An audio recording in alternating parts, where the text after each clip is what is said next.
Gate off অথবা get down from, শুধু get down বলা যাবে না, গেট অফ ও ডাবল এফ অথবা গেট ডাউন ফ্রম। মডার্ন ইংলিশে যদিও গেট অফটাই বেশি ব্যবহৃত হয়। আসেন, I forgot to take my bag with me when I got off the train, আমি ভুলে গেছিলাম আমার ব্যাগটা নিতে যখন আমি ট্রেন থেকে নামছিলাম, গেট অফ। আরেকটা কি, don't get down from a running train, নামে যাও না একটা চলন্ত ট্রেন থেকে। রানিং শব্দটা এখানে অবশ্যই পার্টিসিপল, যেহেতু মুভিং বোঝাচ্ছে। এটা খুবই সহজ একটা বিষয়। তাহলে যানবাহন উঠা বোঝাতে আমরা গেট অন ইউজ করি, যানবাহন থেকে নামা বোঝাতে আমরা গেট অফ অথবা গেট ডাউন ফ্রম ইউজ করি, যদিও গেট অফটাকে আমরা মডার্ন ইংলিশে বেশি পেয়ে থাকি। প্রশ্নটা আনসার করেন, we will be getting dash the train in 10 minutes, আমাদের পরীক্ষায় আসা প্রশ্ন।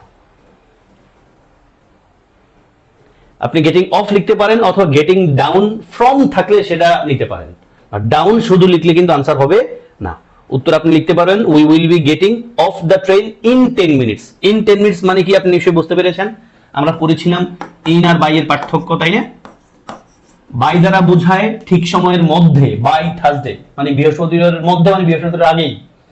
আর ইন থার্সডে মানে কি, বৃহস্পতিবারের পরে। যে ইন 10 মিনিট মানে 10 মিনিট পরে আমরা নামবো, এটা বোঝাচ্ছে। তাহলে we will be getting of the train, আমরা ট্রেন থেকে নামবো ইন 10 মিনিটস মানে 10 মিনিট পরেই। খাবার দাবার রেডি করেন।